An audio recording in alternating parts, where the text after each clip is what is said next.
രാമേട്ടൻ എത്തിയതോടെ അവർ സമയം പാഴാക്കാതെ ഭക്ഷണം കഴിക്കാനായിരുന്നു.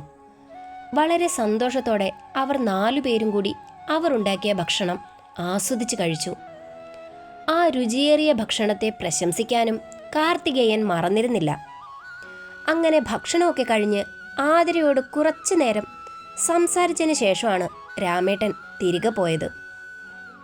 അയാൾ പോയതും ലീലേച്ചി വാ തോരാതെ ആദിയോട് ഓരോന്നും സംസാരിക്കാനായി തുടങ്ങി. അവൾ ഒരു മടിയും കൂടാതെ അതൊക്കെ കേട്ടിരുന്നു. ഇടയ്ക്ക് ചെറിയ ചെറിയ ചോദ്യങ്ങളും അവൾ അവരോട് ചോദിക്കുന്നുണ്ട്. ഇതേ സമയം മേലേടത്ത് എല്ലാവരും ഭക്ഷണം കഴിക്കാനിരിക്കുകയായിരുന്നു. ഇതെന്താ അമ്മേ, ബ്രെഡോ? കഴിക്കാനിരുന്നതും ആരതിയുടെ സ്വരം അവരുടെ നേരെ ഉയർന്നു. എന്താ, ബ്രെഡ് നീ ആദ്യമായിട്ട് കാണുകയാണോ? അമ്മേ, എനിക്കിതൊന്നും ഇഷ്ടമല്ലെന്ന് നിങ്ങൾക്കറിയില്ലേ? അങ്ങനെ നിന്റെ ഇഷ്ടം നോക്കി ഉണ്ടാക്കാൻ ഞാൻ നിന്റെ ഒന്നും വേലക്കാരിയല്ല. എനിക്കിത്രയൊക്കെ പറ്റൂ.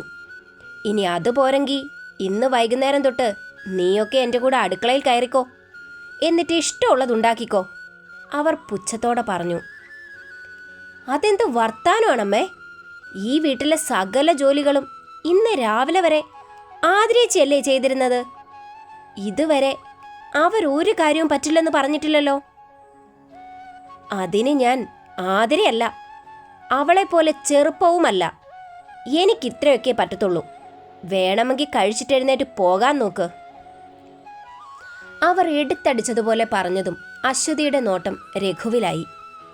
അയാൾ അത് കണ്ടുവെങ്കിലും മറുത്ത് ഒരക്ഷരം പോലും പറയാതെ മായ കൊടുത്ത ഭക്ഷണം മുഴുവനും അയാൾ കഴിച്ചുകൊണ്ടിരുന്നു.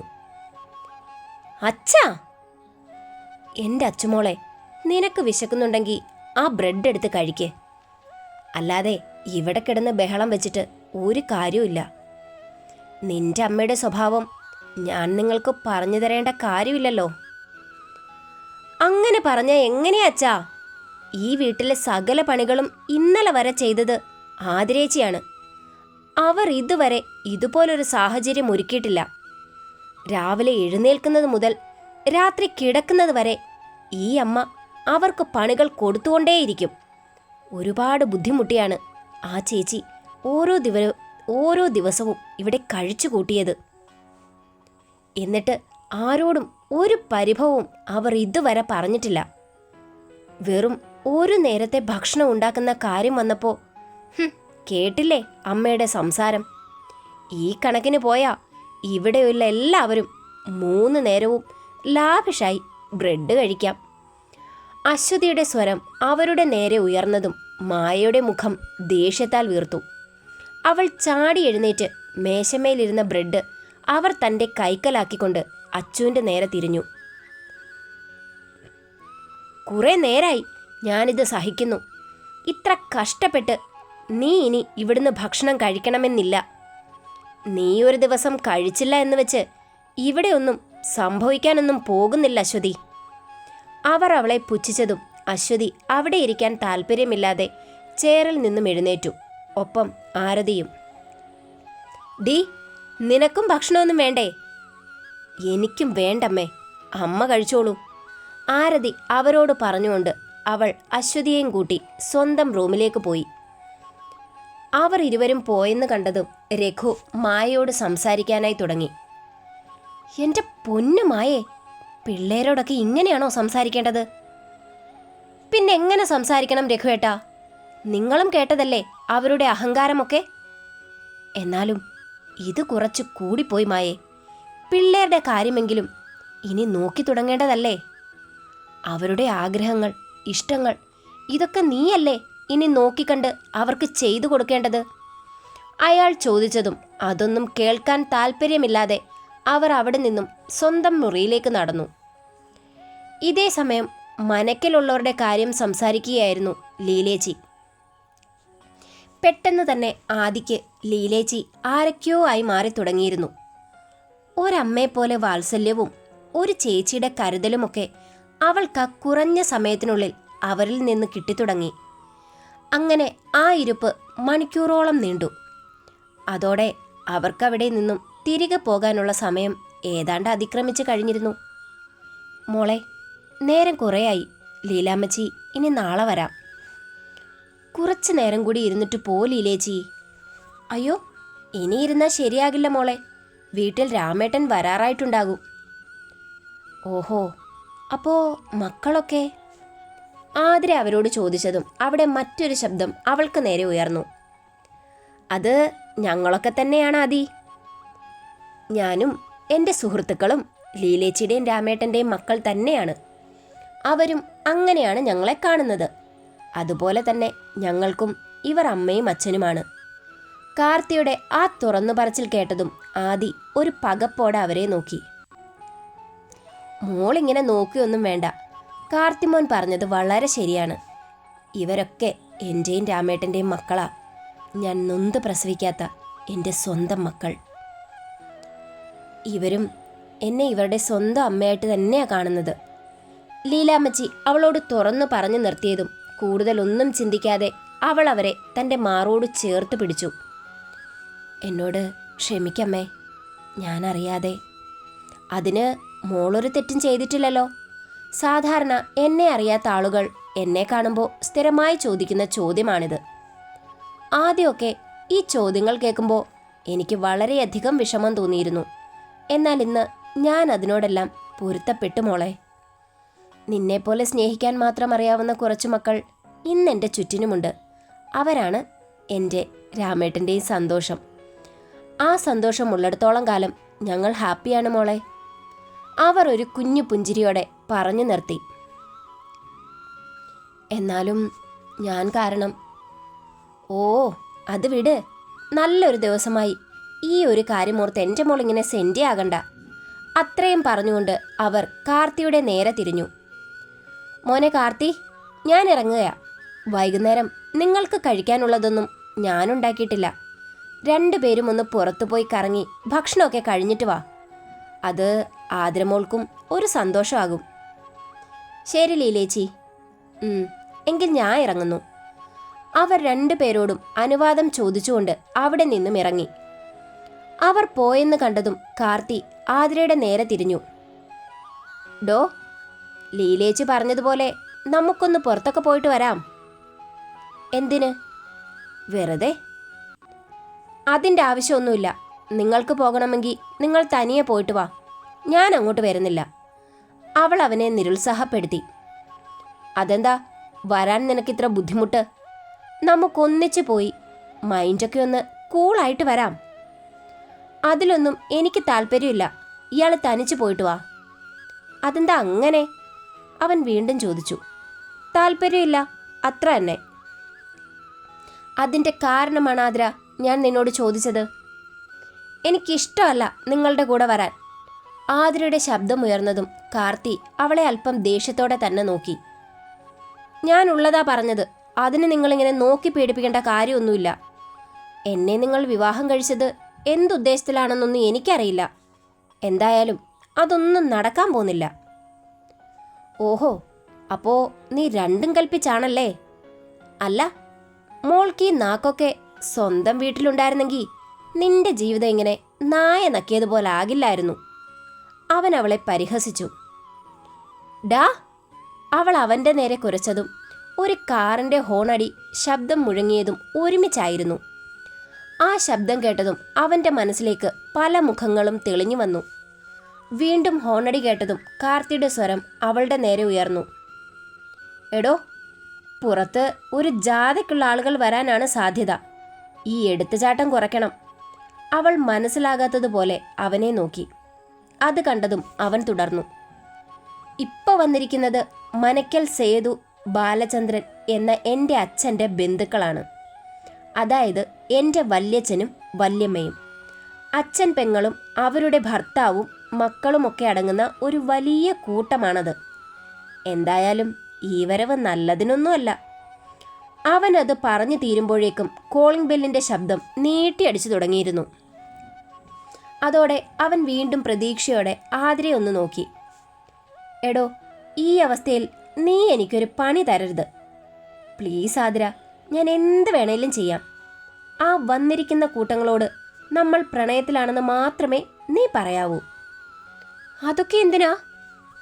അതൊക്കെ സൗകര്യം പോലെ ഞാൻ നിനക്ക് പറഞ്ഞു തരാം. ഇപ്പോൾ നമ്മൾ പ്ലാൻ ചെയ്തതുപോലെ നീ എൻ്റെ കൂടെ നിൽക്കണം. കാർത്തി ഒരു വിധത്തിൽ അവളെ പറഞ്ഞു സമ്മതിപ്പിച്ചുകൊണ്ട് ഡോർ തുറക്കാനായി പോയി.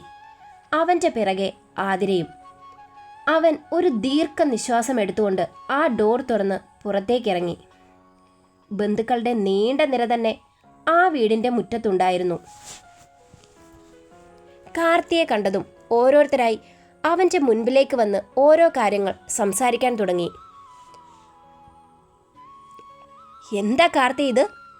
നിന്റെ വിവാഹമൊക്കെ കഴിഞ്ഞെന്ന് കേട്ടു. അവിടേക്ക് കയറി വന്ന വല്യച്ഛൻ്റെ സ്വരം ഉയർന്നതും അവൻ ഒരു നിമിഷം ഒന്ന് പരുങ്ങി. പിന്നെ അവൻ പതിവിൽ മുൻമേഷത്തോടെ അവരോട് സംസാരിച്ചു തുടങ്ങി. അതിനെന്താ വല്യച്ഛ, ലോകത്തിൽ ആദ്യമായി വിവാഹം കഴിക്കുന്നത് ഞാനൊന്നും അല്ലല്ലോ. അയാളുടെ സംസാരം കേട്ടതും അവൻ പരിഹാസത്തോടെ അയാളോട് ചോദിച്ചു. ഓഹോ, അല്ല, അത് ഞങ്ങൾക്കും അറിയാം. പക്ഷേ മനക്കലെ കുട്ടിയുടെ വിവാഹമെന്ന് പറഞ്ഞാൽ അത് ഈ നാടറിഞ്ഞ് നടത്തേണ്ട ഒന്നാണ്. പക്ഷേ നീ ചെയ്തതോ? അവർ അവനോട് ഓരോ ചോദ്യങ്ങൾ ചോദിച്ചുകൊണ്ടിരുന്നു. അതിനെൻ്റെ കാര്യങ്ങൾ നോക്കുന്നത് മനക്കൽ തറവാട്ടിലുള്ളവരല്ലല്ലോ വല്യച്ഛ. ഞാനൊരു പാവം ഗുണ്ടയല്ലേ. മനക്കൽ തറവാട്ടിലുള്ളവർക്ക് വെറും പുകഞ്ഞ കൊള്ളി. അങ്ങനെയുള്ള ഞാൻ വിവാഹം കഴിച്ചാലും വിവാഹം കഴിച്ചില്ലെങ്കിലും നിങ്ങൾക്കെന്താ?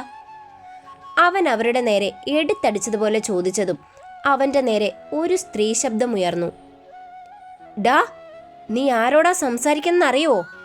നിന്റെ അച്ഛൻ സേതു പോലും ഇദ്ദേഹത്തിനോട് ശബ്ദമുയർത്തി ഇങ്ങനെ സംസാരിച്ചിട്ടില്ല. അതിനെന്താ വല്യമ്മേ, എനിക്ക് പറയാനുള്ള കാര്യം ഞാൻ പറയുക തന്നെ വേണം. ഞാനത് പറയുക തന്നെ ചെയ്യും. ഈ കാർത്തികേയന് മനസ്സിൽ വെച്ച് പെരുമാറുന്ന ശീലമൊന്നും ഇതുവരെ ഇല്ല. അത് കേട്ടതും മറ്റൊരു സ്ത്രീ അവരുടെ നേരെ കടന്നു വന്നു.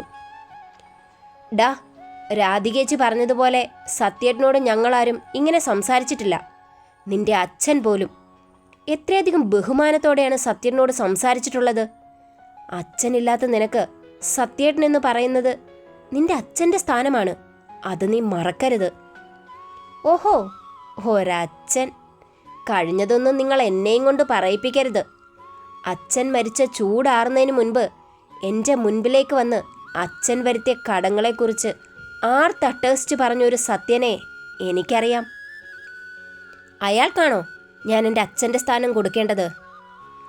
അന്നത്തെ ആ സംഭവത്തിൽ പേടിച്ച് വിറച്ച് നിങ്ങളുടെയൊക്കെ മുൻപിൽ നിന്നൊരു പയ്യനുണ്ടായിരുന്നു. ആ പയ്യൻ്റെ പുനർജന്മമാണ് ഇന്ന് നിങ്ങൾ കാണുന്ന ഈ കാർത്തികേയൻ. എൻ്റെ അച്ഛനെ പ്രണയിച്ചതിൻ്റെ പേരിൽ എൻ്റെ അമ്മയും നിങ്ങൾക്ക് വെറുക്കപ്പെട്ടവളായിരുന്നു. അതുകൊണ്ട് തന്നെ അവരിൽ ജനിച്ച ഞാനും നിങ്ങൾക്കൊരു വെറുക്കപ്പെട്ട കനി തന്നെ. ഇന്ന് നിങ്ങൾ എന്നെ തേടി വന്നതിൻ്റെ കാരണം മുത്തശ്ശൻ എൻ്റെ പേരിൽ എഴുതി വച്ചിരിക്കുന്ന സ്വത്താണെന്ന് ആരും പറയാതെ തന്നെ എനിക്കറിയാം. അതിനു വേണ്ടിയാണ് ഇപ്പോഴത്തെ ഈ സ്നേഹമെങ്കിൽ അതിവിടെ ചിലവാകില്ല. എല്ലാവരെയും ജീവന് തുല്യം സ്നേഹിക്കുകയും വിശ്വസിക്കുകയും ചെയ്ത സേതുവിൻ്റെ അതേ സ്വഭാവമുള്ള മകനല്ല ഈ കാർത്തികേയൻ. ചതിക്ക് ചതി, വെട്ടിന് വെട്ട്, ഇതാണ് എൻ്റെ നിഘണ്ടുവിലുള്ളത്. അവൻ തനിക്ക് മുൻപിൽ നിൽക്കുന്നവരോട് തൻ്റെ മനസ്സിലുള്ള കാര്യങ്ങൾ ഓരോന്നും തുറന്നു പറഞ്ഞു.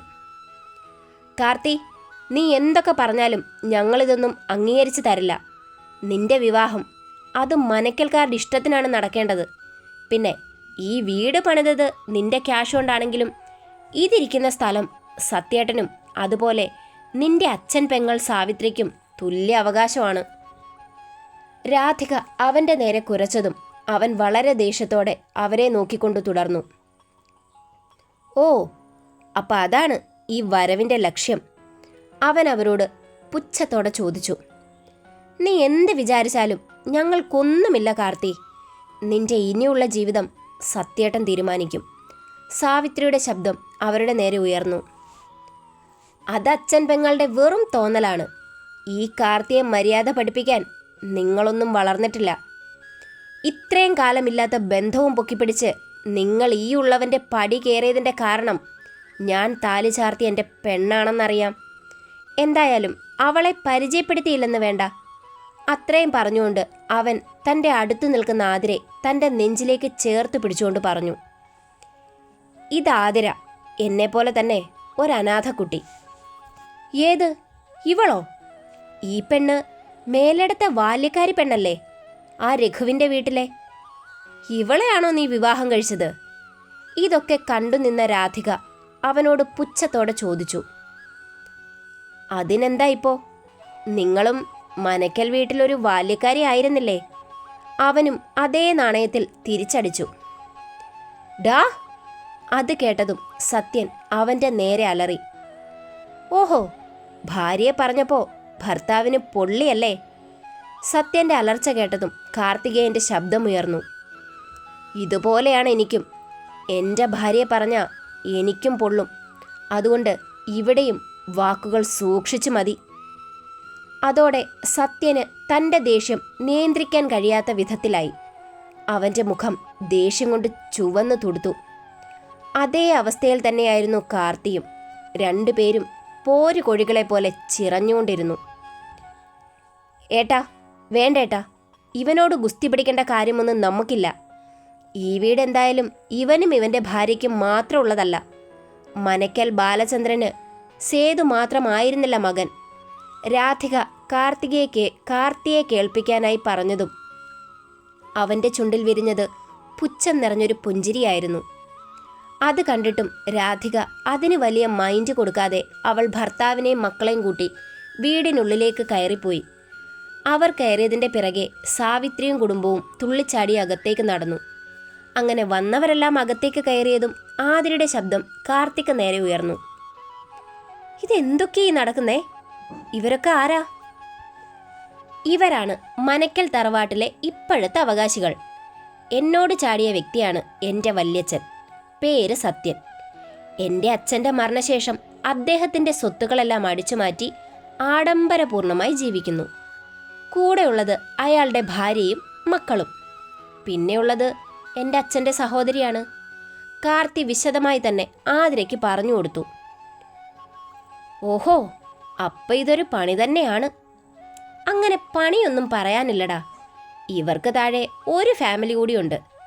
സാവിത്രി എന്നാണ് അതിൻ്റെ പേര്. അതായത് ആ ചുവന്ന സാരി ഉടുത്ത സ്ത്രീ.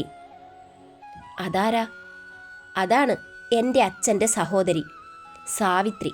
ഈ കൂട്ടത്തിലെ ഏറ്റവും വലിയ വിഷം. ഭർത്താവ് കരുണൻ പിശകാണെങ്കിലും അല്പം മനസാക്ഷിയൊക്കെ ഉണ്ട്. ഇവരുടെ മക്കളാണ് ഒരേ ഡ്രസ്സിട്ട ആ രണ്ടിരട്ട കുട്ടികൾ, വർഷയും വേണിയും.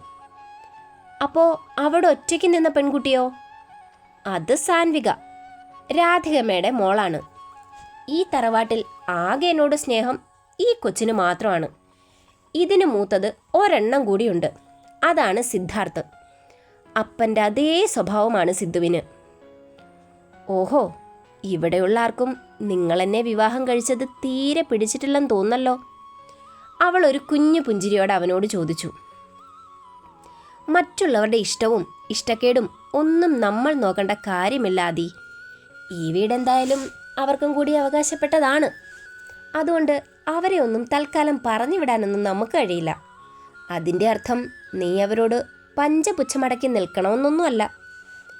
നിന്റെ തലയിൽ ആരെങ്കിലും ചാടിക്കയറാൻ വന്നാൽ എൻ്റെ ബന്ധുക്കളാണെന്നൊന്നും നീ നോക്കേണ്ട കാര്യമില്ല. ആദി, പ്രതികരിക്കേണ്ടടുത്ത് നീ പ്രതികരിക്ക തന്നെ വേണം, അവൻ അവളോട് തുറന്നു പറഞ്ഞു. എന്തായാലും അവരൊക്കെ വന്ന സ്ഥിതിക്ക് നമുക്ക് മറ്റൊരു ദിവസം പുറത്തേക്ക് പോകാം. അത്രയും പറഞ്ഞുകൊണ്ട് കാർത്തി ആതിരയും കൂട്ടി അവരുടെ റൂമിലേക്ക് നടന്നു. ഇതേ സമയം രാധികയും സാവിത്രിയും കൂടി ആതിരയെ എങ്ങനെ അവിടെ നിന്ന് പുകച്ചു പുറത്ത് ചാടിക്കാം എന്നതിനെക്കുറിച്ച് വലിയ രീതിയിലുള്ള ഗൂഢാലോചനയിലായിരുന്നു. അവർക്ക് സഹായികളായി വർഷയും വാണിയും അവർക്കൊപ്പം കൂടി. നേരം ഇരുട്ടിയതും കാർത്തിയുടെ ചില സുഹൃത്തുക്കൾ അവനെ കാണാൻ അവിടേക്ക് വന്നു. അതേസമയം ആതിരെ അവർക്ക് പരിചയപ്പെടുത്താനും അവൻ മറന്നിരുന്നില്ല. കുറച്ചു നേരം കൊണ്ട് ആദിക്കും അവർ നല്ല സഹോദരങ്ങളും സുഹൃത്തുക്കളുമായി മാറി. ഇതൊക്കെ കണ്ട് ദഹിക്കാത്ത മനക്കല സ്ത്രീജനങ്ങളും. ഇതൊന്നും അത്രയ്ക്കങ്ങോട്ട് ശരിയല്ല രാധികേച്ചി. സുഹൃത്തുക്കളെ പറഞ്ഞുവിട്ട് അകത്തേക്ക് കയറിയ കാർത്തിയെയും ആതിരയും കണ്ട് സാവിത്രി രാധികയോടായി പറഞ്ഞു. എന്തു പറയാനാ സാവി, ഇവൻ്റെ അമ്മയുടെ സ്വഭാവമാണ്. നമ്മളെയൊന്നും ഇവന് കണ്ണിന് പിടിക്കില്ലല്ലോ. ഉം, മത്തൻ കുത്തിയ കുമ്പളം മുളയ്ക്കുമോ എൻ്റെ രാധികമ്മേ? ഇതൊക്കെ കേട്ട് നിന്ന വർഷയുടെ സ്വരവും അവിടെ ഉയർന്നു.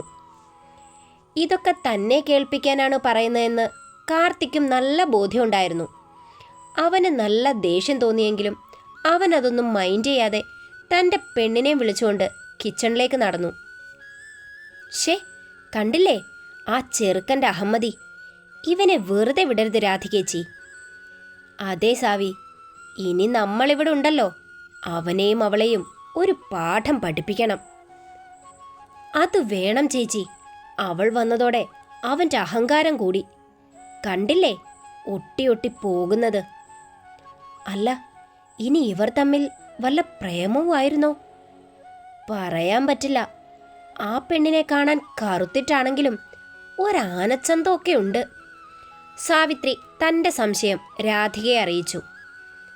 ആർക്കറിയാം, ഈ കവലച്ചട്ടമ്പി കുറച്ചു നാളായിട്ട് ഈ പെണ്ണിൻ്റെ വീടിൻ്റെ പരിസരത്തുണ്ടായിരുന്നു എന്ന് നമ്മുടെ പണിക്കര് സത്യേട്ടനോട് പറഞ്ഞിരുന്നു. അയാൾ മാത്രമല്ല, വേറെ പലരും സത്യേട്ടനോട് ഇക്കാര്യം സംസാരിച്ചിരുന്നു. എന്നാൽ ഇങ്ങനെ ഒരു ചതി മനസ്സിലുണ്ടെന്ന് ഞങ്ങൾ ആരും പ്രതീക്ഷിച്ചിരുന്നില്ല. അതെ ചേച്ചി, ഇത് വല്ലാത്ത ചതിയായിപ്പോയി. ഇവന് വേണ്ടി കരുണേറ്റൻ്റെ പെങ്ങളുടെ മകളെ ആലോചിച്ചതാ. ഇനി അവരോടെന്തു പറയും? ആ കൊച്ചിനാണെങ്കിൽ ഇവനെ ഒരുപാട് ഇഷ്ടമാണ് താനും. ഇനി ഇവൻ്റെ വിവാഹം കഴിഞ്ഞതറിയുമ്പോൾ ആ കൊച്ച് എങ്ങനെ ഇതൊക്കെ സഹിക്കും? കലയും വേണുവേട്ടനും വിഷമം അറിയിക്കാതെ വളർത്തിയ കുട്ടിയാണ്. ഇനി ഇതൊക്കെ അറിയുമ്പോൾ ആ കുട്ടി ഇതൊക്കെ എങ്ങനെ സഹിക്കും രാധേച്ചി? നീ വിഷമിക്കാതെ എൻ്റെ സാവി, നമുക്ക് വഴിയുണ്ടാക്കാം. എന്ത് വഴി? അങ്ങനെ ചോദിച്ചാ ഇപ്പൊ പറയാൻ കഴിയില്ല സാവി.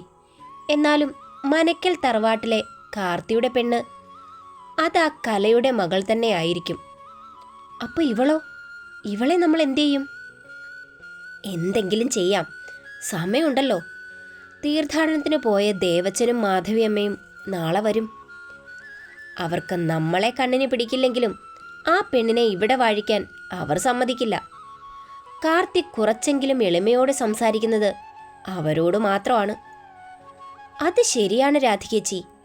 മാധവിയമ്മയുടെ സ്വഭാവം അനുസരിച്ച് അവർക്കിഷ്ടമില്ലാത്തത് മുഖത്തടിച്ചതുപോലെ പറയും. ദേവച്ചനും അങ്ങനെ തന്നെ, സാവിത്രി കൂട്ടിച്ചേർത്തു. ഇതേ സമയം ആദിയും കാർത്തിയും ഒരുമിച്ച് ഭക്ഷണം കഴിക്കുകയാണ്. അല്ല, അവരെയും ഭക്ഷണം കഴിക്കാൻ വിളിക്കണ്ടേ? എന്തിന്? അവർക്ക് വേണമെങ്കിൽ അവർ വന്ന് കഴിച്ചോളും. ആവശ്യമില്ലാത്ത പരിപാടിക്കൊന്നും നീ പോകേണ്ട കാര്യമില്ല. അവളൊന്ന് മൂളിക്കൊണ്ട് ലീലേച്ചി ഉണ്ടാക്കിയ രുചികരമായ ഭക്ഷണം അവർ ഇരുവരും ചേർന്ന് ഒരുമിച്ച് കഴിച്ചു. ഇതേ സമയം അവളുടെ ചിന്തകൾ പോയത് മേലേടത്ത് തറവാട്ടിലേക്കായിരുന്നു. അവളുടെ മനസ്സിലേക്ക് ആരതിയുടെയും അശ്വതിയുടെയും കുഞ്ഞുമുഖങ്ങൾ നിറഞ്ഞു നിന്നു. അവർ എന്തെങ്കിലും കഴിച്ചു കാണുമോ എന്നുള്ള ചിന്തയായിരുന്നു അവളുടെ മനസ്സ് നിറയെ. അതുകൊണ്ട് തന്നെ അവൾ കഴിച്ചുകൊണ്ടിരുന്ന ചോറ് വെറുതെ കൈയിട്ടിളക്കിക്കൊണ്ടിരുന്നു. എന്താടോ, എന്തുപറ്റി? പെട്ടെന്ന് അവളുടെ നിറഞ്ഞ കണ്ണുകൾ കണ്ടതും അവൻ അവളോട് ചോദിച്ചു. ഏയ്, ഒന്നുമില്ല. അവൾ ആ നിറഞ്ഞ കണ്ണുകൾ ഒളിപ്പിച്ചുകൊണ്ട് പറഞ്ഞതും അവൻ്റെ നോട്ടം അവളുടെ മിഴികളിലേക്കായി. എന്നോട് കള്ളം പറയണ്ട ആദി. കാരണം നീ കള്ളം പറഞ്ഞാലും നിന്റെ ഈ മിഴികൾ സത്യം പറയും. അതുകൊണ്ട് മനസ്സിലുള്ളത് നല്ലതാണേലും ചീത്തയാണേലും നീ എന്നോട് പറ. അത് കേട്ടതും അവൾ അവനോട് പറയാനായി തുടങ്ങി. അതൊന്നുമില്ല കാർത്തി. അല്ല കാർത്തിയേട്ടാ, ഞാൻ എൻ്റെ വീട്ടുകാരെക്കുറിച്ച് ഓർത്തതാ. അവൾ അത് പറഞ്ഞു നിർത്തിയതും അവൻ അവളെ ദേഷ്യത്തോടൊന്ന് നോക്കി. അത് കണ്ടതും അവൾ മുഖം താഴ്ത്തി. എടോ, അവരൊക്കെ നിന്നെ ഒരുപാട് ഉപദ്രവിച്ചതല്ലേ? എന്നിട്ടും നിനക്കെങ്ങനെയാ അവരെയൊക്കെ ഇങ്ങനെ ചിന്തിക്കാൻ കഴിയുന്നത്? ഞാനിപ്പോൾ ചിന്തിച്ചത് എൻ്റെ സഹോദരങ്ങളെ തന്നെയാ. അവർക്കൊക്കെ ഞാൻ അന്യയായിരിക്കാം, എന്നാൽ എനിക്ക് അവരെൻ്റെ കുഞ്ഞുമക്കളാണ്. സ്വന്തം മക്കൾ എന്തേലും തെറ്റ് ചെയ്താൽ നമ്മൾ അവരെ വെറുക്കുവോ? ഇല്ലല്ലോ. എത്ര വലിയ തെറ്റ് ചെയ്താലും നമ്മുടെ മക്കളെ നമ്മൾ സ്നേഹത്തോടെ ചേർത്ത് പിടിക്കും. അതുപോലെയാണ് കാർത്തിയേട്ടാ എനിക്കും പെട്ടെന്ന് അവരെക്കുറിച്ച് ഓർത്തുപോയി. മായമ്മയുടെ സ്വഭാവം കാർത്തിയേട്ടനറിയാലോ. അവർക്കാരോടും സ്നേഹമില്ല. അതൊക്കെ ശരി തന്നെ. എന്തായാലും നീ ഇനി അവരെ ഓർത്ത് കണ്ണു നിറയ്ക്കാൻ നിൽക്കണ്ട. അവർക്കുള്ളത് കൊടുക്കാനും വളർത്താനും അവരുടെ അച്ഛനും അമ്മയും ഉണ്ട്. ഇനി അവരത് കൊടുത്തില്ലെങ്കിൽ തന്നെ ചോദിച്ച് മേടിക്കാനുള്ള മിടുക്ക് നിന്റെ സഹോദരങ്ങൾക്കുണ്ട്. ഞാനും കണ്ടിട്ടുള്ളതാണ് അവറ്റകൾക്കൊക്കെ നിന്നോടുള്ള സമീപനം, അവൻ കൂട്ടിച്ചേർത്തു. പക്ഷേ ഏട്ടാ, ഒരേട്ടനുമില്ല. നീ ഭക്ഷണം കഴിച്ചിട്ട് പെട്ടെന്ന് എഴുന്നേക്കാൻ നോക്ക്. ഇന്ന് നമ്മുടെ ആദ്യ രാത്രിയാണ്, അവൻ കള്ളച്ചിരിയോടെ പറഞ്ഞുകൊണ്ട് തൻ്റെ കഴിപ്പ് തുടർന്നു. അവൻ്റെ പറച്ചിൽ കേട്ടതും അവളുടെ ആ കഴിപ്പ് അതോടെ നിന്നു. പിന്നീട് അങ്ങോട്ട് ആകെ ഒരു വെപ്രാളമായി. ഇതെല്ലാം ഇടം കണ്ണിട്ട് അവനും കാണുന്നുണ്ടായിരുന്നു. അങ്ങനെ ഭക്ഷണം കഴിപ്പൊക്കെ മതിയാക്കി അവൻ റൂമിലേക്ക് പോകുമ്പോൾ അവളെ കൂടെ വിളിക്കുവാനും അവൻ മറന്നിരുന്നില്ല. അവനോടൊപ്പം ആ മുറിയിലേക്ക് നടക്കുമ്പോൾ ആതിരയുടെ നെഞ്ചകം വല്ലാതെ ഇടിച്ചു തുടങ്ങിയിരുന്നു.